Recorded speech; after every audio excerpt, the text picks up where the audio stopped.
Let's welcome political analyst Dr Levy Ndou, who joins us to weigh in on this announcement. It's good to have you with us, Dr. Ndou. So what do you make of the news of Steenhuisen not seeking re-election as the leader of the DA? Very jubilant, in fact, during the announcement of those news. Good afternoon. Good afternoon, Alicia. Good afternoon to the viewers at home. I think this is an announcement that could be received with mixed feelings. Firstly, because most of the leaders of the DA, when they exit, there will always be some news associated with their departure from office. But what we have also learned is that the Democratic Alliance would always change its leaders. And when the time is right for such leaders to leave, they would therefore allow other people to come into the party. The Democratic Alliance is one party in which they would prefer most of their leaders to be in office for 2 terms, and that is exactly what John Steenhuisen has done.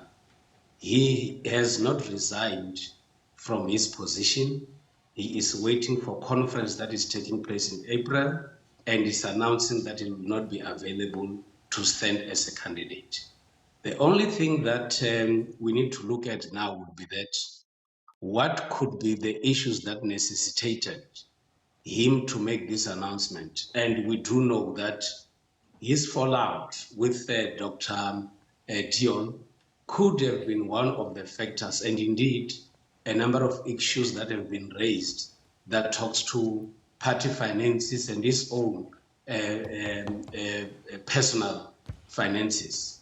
But another factor that we need to look at as well is that in a party like the Democratic Alliance now, where there is proximity to state power, contestation has to be fierce, and some people will be pushed because there are those who aspire to occupy positions like what Steenhuisen has done. Absolutely. Thank you for covering those merits as well there, Professor, in terms of that internal investigation. Well, a lot of speculation was that he would actually announce his actual exit from the party. But of course, we know he's currently a GNU minister, and reports were that he was given an option to keep his post but quietly disappear from the forefront of the party, especially now that Federal Chair Helen Zille has announced her mayoral pursuits within the city of Johannesburg. What do you read into this clinical move?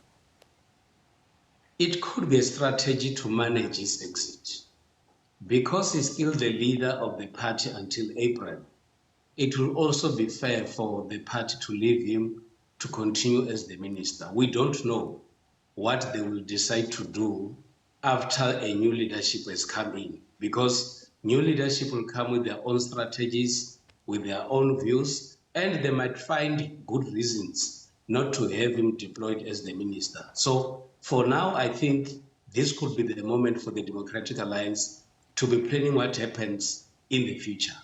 We also do not know who would take over from John Steenhuisen, whether he will prefer to be in cabinet or he will just prefer to be in the party and leave Steenhuisen to be the minister. And that will only be determined immediately after the conference of the Democratic Alliance in April.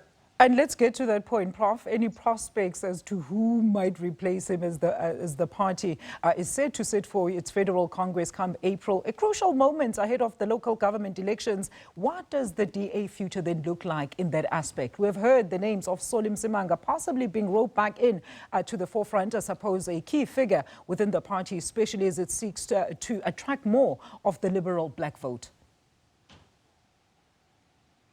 The Democratic Alliance has done very well in terms of internally managing succession.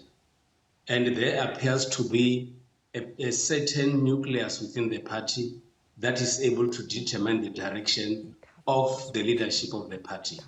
But at the same time, the Democratic Alliance has also shown that they also look at what are the views of the people out there in terms of who is supposed to lead the Democratic Alliance. They are also very good at listening to where the wind is blowing towards, so that whoever that they elect as their leader would be someone who's going to be accepted by people beyond the structures of the Democratic Alliance. And I do know that such processes could have started. But of course, what you need a leader who will be able to take over from John Steenhuisen and do even much more.